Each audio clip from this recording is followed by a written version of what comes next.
The US has blocked a long-term renewal of the North American trade deal, forcing Mexico and Canada into annual reviews instead. A move that signals protectionism is reshaping the global economy. Good morning, and welcome to the Morning Brief. Today is Thursday, 2nd July 2026. I'm Neil, and in the next few minutes I'll take you from Ireland across to Britain and out into the wider world. Everything you need to know before the day begins. World. Our first story comes from the United States and North America. The US has declined to extend the USMCA, the trade agreement that replaced NAFTA, instead forcing Mexico and Canada into annual rolling reviews rather than the planned 16-year extension. It's a move that puts pressure on renegotiation and signals a shift towards protectionism in the world's largest trade zone. For Ireland, this matters because the USMCA is a critical framework affecting EU and Irish exports to North America. Instability here signals broader protectionism that could impact Irish companies, particularly in pharmaceuticals, food and tech sectors that rely on stable transatlantic trade rules. From Ukraine this morning, we have deeply troubling news. Russia has launched its biggest missile and drone strikes on Kyiv in weeks, killing at least 10 people with significant civilian casualties, including children. The attack underscores the relentless intensity of the conflict and Russia's continued targeting of urban centres and civilian areas. This matters to Ireland because Ireland is a significant EU and NATO-aligned voice on Ukraine. Irish humanitarian aid, diplomatic positioning and energy security are directly affected by escalation. The conflict also impacts the broader European security architecture that Ireland depends on. From the United Nations, a report has been released assessing the global implications of artificial intelligence. The UN has outlined both the transformative opportunities and significant risks posed by AI deployment worldwide. The assessment comes as international governance frameworks are being debated and shaped. For Ireland, this is important because the country hosts major tech and AI companies, Google, Meta, Microsoft, and is home to the EU's Data Protection Authority. Irish tech workers, regulators and businesses need to understand global AI governance trends that will shape EU regulations and Ireland's competitive position in this space.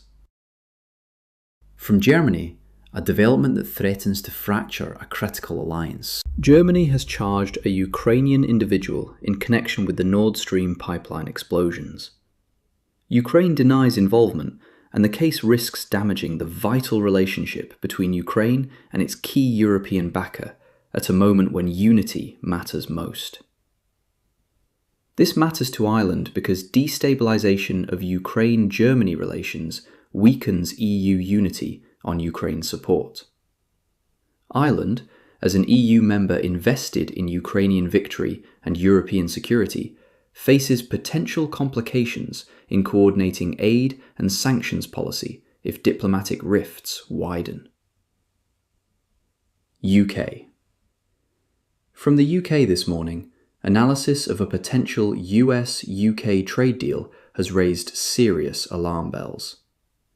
Research suggests the NHS would need to divert £45 billion from essential services to pay for new medicines under a potential trade agreement, an arrangement apparently made to placate the US over pharmaceutical prices.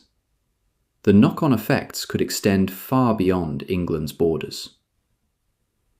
This matters to Ireland because Irish patients and the HSE rely on NHS procurement agreements, drug pricing benchmarks, and cross-border healthcare arrangements. If UK medicine costs spike, it could increase prices for Irish patients and strain the all-Ireland healthcare relationship that many people depend on. From Northern Ireland's Public Health Agency, an emerging health concern. The agency has reported more than 20 mpox cases in June, and is encouraging eligible people to take up vaccination. It's a developing public health situation that bears close watching.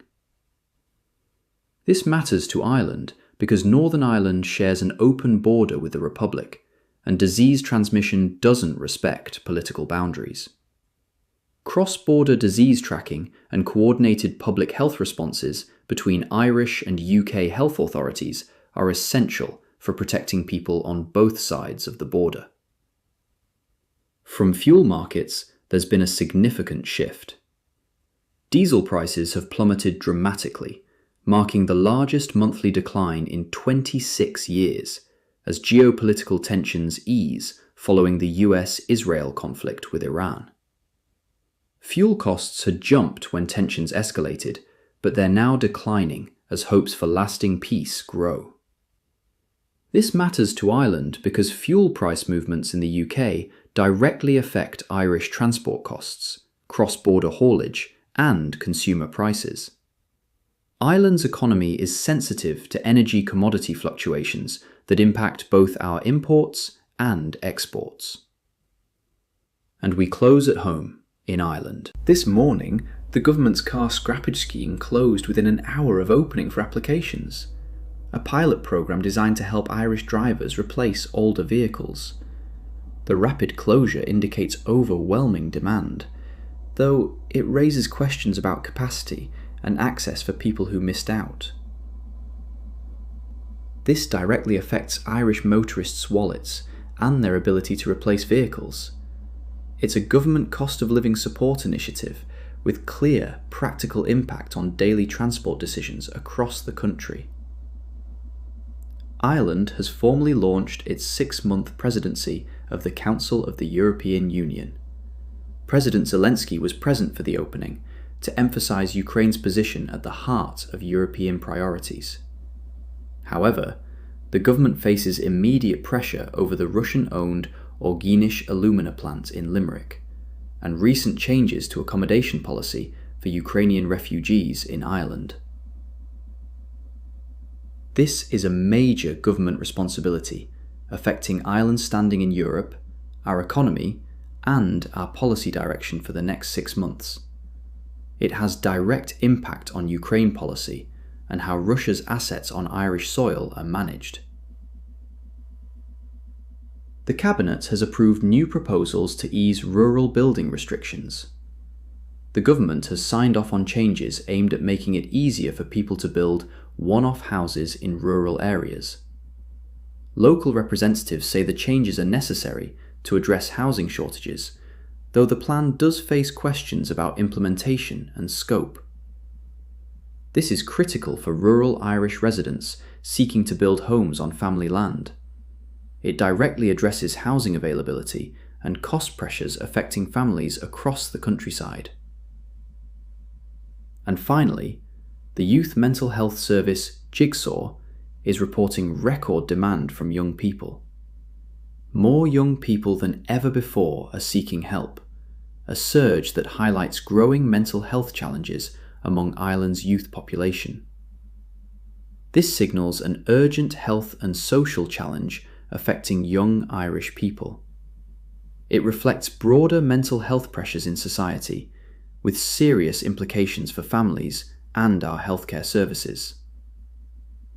And that's the morning brief for today. Whatever the day brings, take it steady. I'm Neil. I'll be back tomorrow morning.